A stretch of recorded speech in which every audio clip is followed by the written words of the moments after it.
welcome back to the Dice Tower's GAMA 2016 preview show. I'm Chaz Marler, and today I'm joined with Dirk from Artana Games, who has a couple of titles that you're going to talk about what's coming up soon. So what do you got first? Absolutely, Chaz. So, we recently just finished a Kickstarter for a game called Corrupted Kingdoms that's coming out this fall that we're really excited about. The next game we're gearing up for is an expansion to our 2015 game, Tesla versus Edison. So we were very blessed to get great response to that, and so we've put together an expansion with a whole bunch of things I'd like to share with you if I can. Excellent. I would love to see what you've built into this game. Fantastic. So what you're seeing here is sort of the new core of the player, what the player plays with, sort of a player board. And in the player board, you now have a headquarters that you can build for the company. So not only do you have your inventor and the Luminaries who are working as employees, but now over the course of the game, you can build a laboratory, a works, an office, and a studio. And each of those things are offering benefits that change the way your company plays and behaves, and also can give you some points at the end of the game.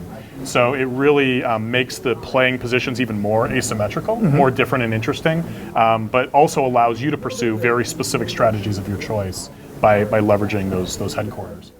It's neat that it adds a more asymmetrical kind of branching off point for it. So how many, is there anything else included? Definitely so. So as you might imagine with an expansion, we have added a lot more content. So the Luminaries that you're seeing here are all new ones that we're adding in the game. There's some other new ones. We have new propaganda cards. But one of the things that we're really excited about is that we have introduced a sixth inventor and allow a sixth player to play. Which is cool in and of itself, but what we're really excited about is that with this whole game, and you notice it here a little as well with these new Luminaries, we're really wanting to tell the story of famous and important women of the 19th century. So the new inventor is Madam C.J. Walker, who had a big empire in the personal care business, sort of multi-level marketing, was a great innovator.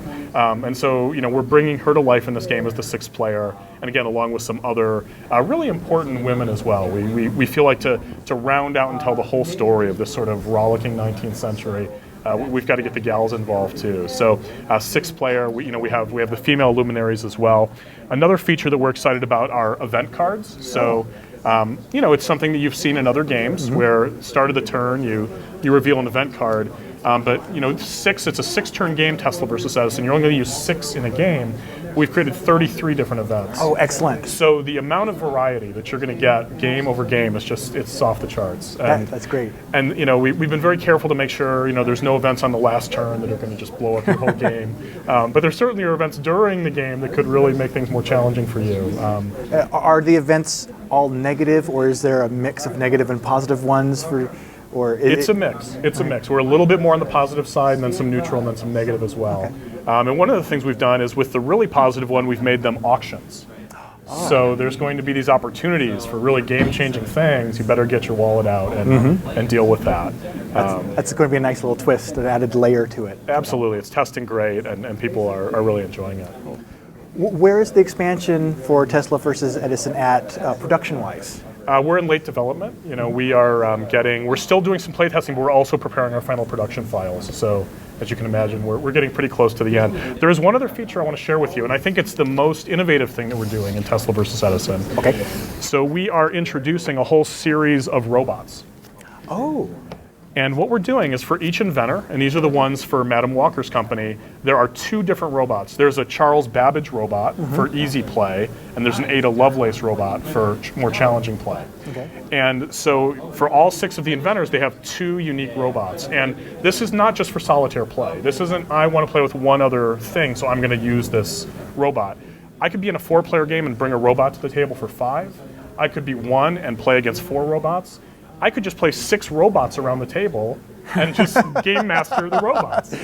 So it introduces just an AI for as many players as you want to fill up the table with whatever size crowd you want to play with. That's exactly right. And we tested a number of ways to do it. The way we picked is actually super straightforward, super easy and super fast. So it's going to be really speedy to get these robots going in your games. And you mentioned 2, so does that mean there's a total of 12 different robots? There are 12 robots that you can bring to the table. Nice. So that, again, makes a lot of different options and different configurations available. Exactly. In some of my past games, I've resisted doing solitaire-type engagements because it feels a little tacked on. It doesn't feel fulsome enough. And we feel like here we have a really complete solution, something that really brings a lot to the table. Excellent.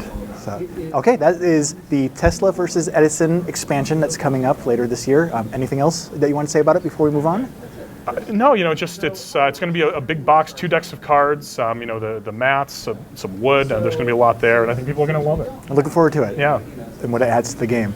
Okay, now the next thing that you wanted to talk about, I believe, is a game that I actually got to play a preview copy of at BGG-Con last year. So why don't you tell us about this?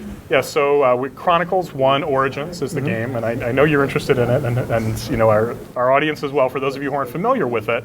What we're doing is we're innovating with a new system called the ecosystem, and the idea there is everything that happens in this one box that you buy and play with us, Chronicles 1 Origins, will be translatable into the next game in the series, Chronicles 2. I won't tell you the full name of that, but the Chronicles 2 box. So you're going to be building this world over thousands of years in the game, where part of the world will be built in box 1 and then onto box 2 and onto box 3. Who are the same designers working on every title in the series, or is it going to be different designers per game? It's going to be the same team. It's myself and Rob Davio, who's done some games that you might be familiar with, Yes, Pandemic Legacy, and it's been a terrific partnership. Now, unlike traditional legacy games, where you have the one title, the one game in a box that you are evolving over multiple play sessions, the Chronicles series will have multiple titles, and there'll be a continuity that's established in one game that will carry over to the next title in the series? That's exactly right. So in the first game, in Chronicles 1 Origins, you start out building tribes in the Stone Age. And still in that first Chronicles 1 box, you take the tribes you build in the Stone Age and you bring them to the Bronze Age, where they're competing as kingdoms. And that's still in the first box? Still in the first box, 2 games in 1. Okay. At the end of the first box, you're going to have these kingdoms with a whole bunch of different attributes and stats and things going on.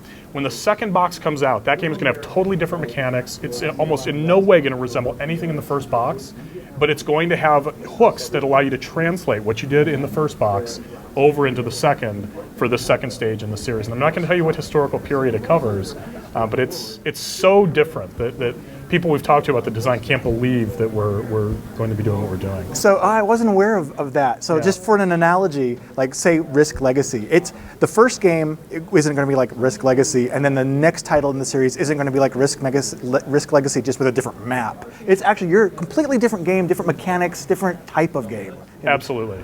That's going to be fascinating to see how that plugs together. These aren't the sort of correct examples to use, but it's like game 1 is Agricola and game 2 is Seven Wonders, and they are totally hooked together and operating in the same universe. That's going to be really intriguing. And for the game itself, like the first one that has the Stone and the Bronze Age in it, is the game designed for just like one play session through, or is it multiple play sessions to build up these tribes and kingdoms? How does that work?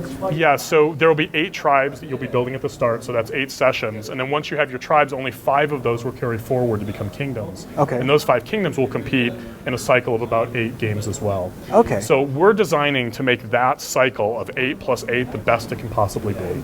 If at the end of that process there's some way to make it more replayable and stuff, we'll consider that, but that's not what this project is about. It's really about this continuity and telling the story. That's right, right. To create a unique world that's all your own, that's very different from what people are doing in other boxes, and again, carries on for years. And one of the things that we've had some concerns about from possible customers is they're saying, if I don't like the Stone Age and the Bronze Age, I'm just shut out. I can never get into this, right? And that's not how it works. So each game is going to be designed so you can get started right with that game. From my perspective, you're going to lose a lot of richness because there's going to be a lot that's not carrying forward. You're starting from scratch, basically, but you'll be able to do that. You could technically jump in at title number 2 in the series. Absolutely can, and philosophically, what we're trying to do is make each game sort of the best example of that type of game it can be. So Stone Age and Bronze Age, we're designing that and saying, forgetting about this whole ecosystem, how can we design this as the best example of a game talking about that period? When we do the Renaissance game, we're going to be trying to design the best possible Renaissance game. So if you have no interest in this giant arc of things that we're doing, if you just want to do a game about the Renaissance, that game is going to be fantastic. Cool. And is there a planned number of games for the Echo series? We've publicly said 5, Okay. and that's all I'm going to say. Fair enough. Okay. Excellent. All right. Well, that's Chronicles Origins, and also the Tesla versus Edison expansion. The Powering Up expansion. The Powering Up. That's the name of it. Okay.